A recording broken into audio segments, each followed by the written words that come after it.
ഒരാൾ ആരാധനയ്ക്ക് ദൈവത്തിന് മുമ്പിൽ എത്തുമ്പോൾ ആ മനുഷ്യൻ ഓർക്കേണ്ട കുറെ കാര്യങ്ങളുണ്ട്. കഴിഞ്ഞ നാളുകളിൽ ദൈവം അവന് ചെയ്ത എല്ലാ അനുഗ്രഹങ്ങൾക്കും നന്മകൾക്കും നാം ദൈവത്തിന് സ്തോത്രം പറയണം.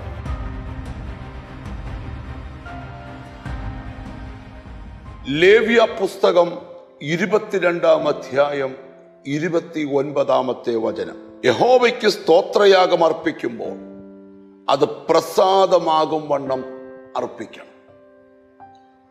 നമ്മുടെ ജീവിതത്തിൽ ദൈവം ചെയ്ത ഓരോ ഉപകാരങ്ങൾക്കും നാം ദൈവത്തിന് സ്തോത്രം ചെയ്യണം. ഒരാൾ ആരാധനയ്ക്ക് ദൈവത്തിന് മുമ്പിൽ എത്തുമ്പോൾ ആ മനുഷ്യൻ ഓർക്കേണ്ട കുറെ കാര്യങ്ങളുണ്ട്. കഴിഞ്ഞ നാളുകളിൽ ദൈവം അവന് ചെയ്ത എല്ലാ അനുഗ്രഹങ്ങൾക്കും നന്മകൾക്കും നാം ദൈവത്തിന് സ്തോത്രം പറയണം.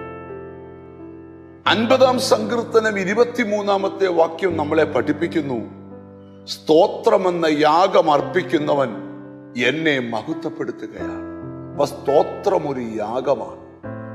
റോമർക്കെഴുതിയ ലേഖനം 12-ാം അധ്യായം, നിങ്ങളുടെ ശരീരങ്ങളെ ജീവനും വിശുദ്ധിയും ദൈവത്തിന് പ്രസാദമുള്ള യാഗമായി സമർപ്പിക്കണം. സങ്കീർത്തനക്കാരനായ ദാവീദ് സങ്കീർത്തനം ചമയ്ക്കുമ്പോൾ ദൈവം തന്റെ ജീവിതത്തിൽ ചെയ്ത സകല ഉപകാരങ്ങൾക്കും ഞാൻ എന്തു പകരം കൊടുക്കുമെന്ന് വെമ്പൽ കൊള്ളുന്നൊരു ഹൃദയം നമ്മൾക്ക് കാണുവാൻ കഴിയും. ആരാധനയ്ക്ക് മഹാദൈവത്തിന്റെ തിരുമുമ്പിൽ വരുമ്പോ ഒരു ദൈവവൈദ്യന്റെ ഉള്ള് പിടച്ച് വികസിക്കണം. കഴിഞ്ഞ നാളുകളിൽ എനിക്ക് വേണ്ടി, എൻ്റെ കുടുംബത്തിന് വേണ്ടി, എൻ്റെ തലമുറകൾക്ക് വേണ്ടി ദൈവം എന്തെല്ലാം ഉപകാരങ്ങൾ ചെയ്തു, അതിന് തക്കവണ്ണം സ്തോത്രം ചെയ്യുവാൻ നന്ദി പറയുന്ന ഒരു ഹൃദയം നമുക്കുണ്ടാകണം. ഇവിടെ എബ്രായ ലേഖന കർത്താവ് വെളിപ്പെടുത്തുന്ന ഒരു വാക്യം കൂടെ ഞാൻ വായിച്ചു കേൾപ്പിക്കാം. എബ്രായർ 13:14, ഇവിടെ നമുക്ക് നിലനിൽക്കുന്ന നഗരമില്ലല്ലോ, വരുവാനുള്ളതത്രേ നാം അന്വേഷിക്കുന്നത്.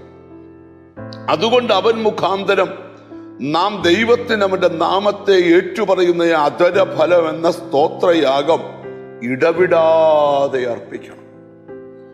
ഒരു ദൈവപൈതൽ ഒരു ദിവസത്തിൽ ഏതൊക്കെ സമയങ്ങളിൽ ദൈവത്തിന് സ്തോത്രം പറയാമോ ആ ദിവസങ്ങളിലൊക്കെ നാം ദൈവത്തിന് സ്തോത്രം പറയണം.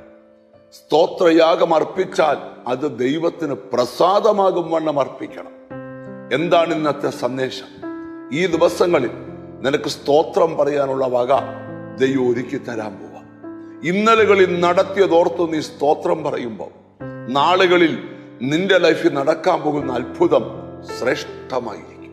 നമുക്കൊന്നിച്ച് പ്രാർത്ഥിക്കാം.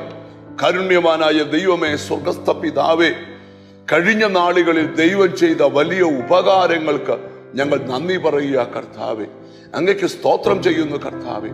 എന്നോട് ചേർന്ന് പ്രാർത്ഥിക്കുന്ന മക്കളെ നിന്റെ നാമം ചൊല്ലി പിതാവിന്റെയും പുത്രന്റെയും പരിശുദ്ധാത്മാവിന്റെ നാമത്തിൽ അനുഗ്രഹിച്ചു പ്രാർത്ഥിക്കുന്നു. അവർ അനുഗ്രഹിക്കപ്പെടട്ടെ, യേശു ക്രിസ്തുവിൻ നാമത്തിൽ തന്നെ. ആമേൻ. ദൈവത്തിന് പ്രസാദമാകും വണ്ണം സ്തോത്രമർപ്പിക്കാൻ കൃപ ചെയ്യട്ടെ. God bless you.